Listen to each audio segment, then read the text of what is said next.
చూస్తూ ఉన్నాడు. అనేకులు ప్రభు పడుతున్నటువంటి శ్రమను చూసి స్త్రీలు ఏం చేస్తున్నట్టు దుఃఖపడతా ఉంటే ప్రభు అదివరకే చెప్పాడు, యెరూషలేము కుమార్తెలారా మీరు నా కోసము ఏడవకండి, మీ కోసము మీ పిల్లల కోసం ఏడవండి. దేవునికి ఒక దప్పిక ఉంది. ఏంటి దప్పిక అంటే నశించు ఆత్మలు దేవుని చెత్తకు రావాలనే దాహం ఉంది. ఈ దాహం తీర్చే మరి పనిలో తాను ఉన్నాడు.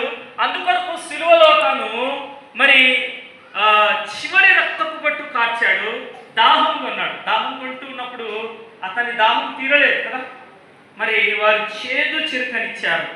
అక్కడ ఏం చేస్తారంటే ఆ స్పంజ్కు ఈ సోపుతో అతనికి ఏం చేశారంటే చేదు చిరుకను ఇచ్చినట్టు మనం చూస్తాము.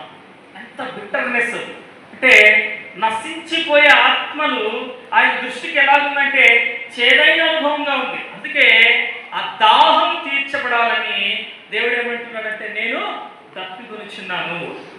కాబట్టి బాధ్యత, సంఘానికి ఏం బాధ్యత ఉందంటే నశించే ఆత్మల ఎడల భారం కలిగి ఉండాలి. చాలా జనాలు ఎంతోమంది ఉన్నాయి. దేవరాజు గారు పాట రాశారు, నశించు ఆత్మలేను నా చింతనే ఉండగా నా ప్రభువా నాకీమయ నీ పరలోక దర్శనం అంటాడు.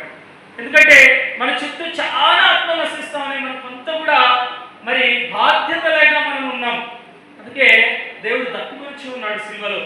ఆయన దాహం ఏంటంటే శారీరక సంబంధమైనది అయినప్పటికీ ఆయన ఆధ్యాత్మిక దృక్పథంలో ఆయన దాహం ఏంటంటే నశించు ఆత్మల ఎడల ఆయన దాహం కొని ఉన్నాడు. కాబట్టి ఆయన దాహం తీర్చవలసినటువంటి బాధ్యత ధర్మము సంఘముదైన విషయాన్ని మనం చూసాం. ఆరో మాట నివేదిక. ఆయన తన సిలువలో చేయవలసినటువంటి కార్యాలు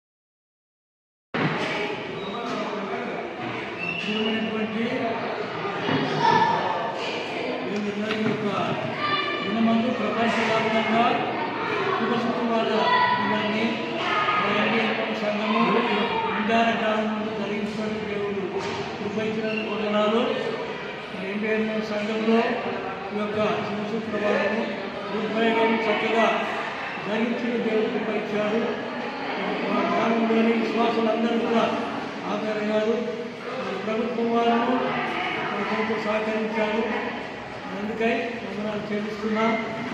దేవుడు భాష కోసం మేము ఇక్కడ సేవ చేస్తున్నాం. కాబట్టి ఈ సందర్భంలో శుభ శుక్రవారం సందర్భంగా మా గ్రామానికి, మండలానికి, జిల్లాకు, రాష్ట్రం అంతటికి శుభ శుక్రవారం శుభాకాంక్షలు అందజేస్తున్నాం.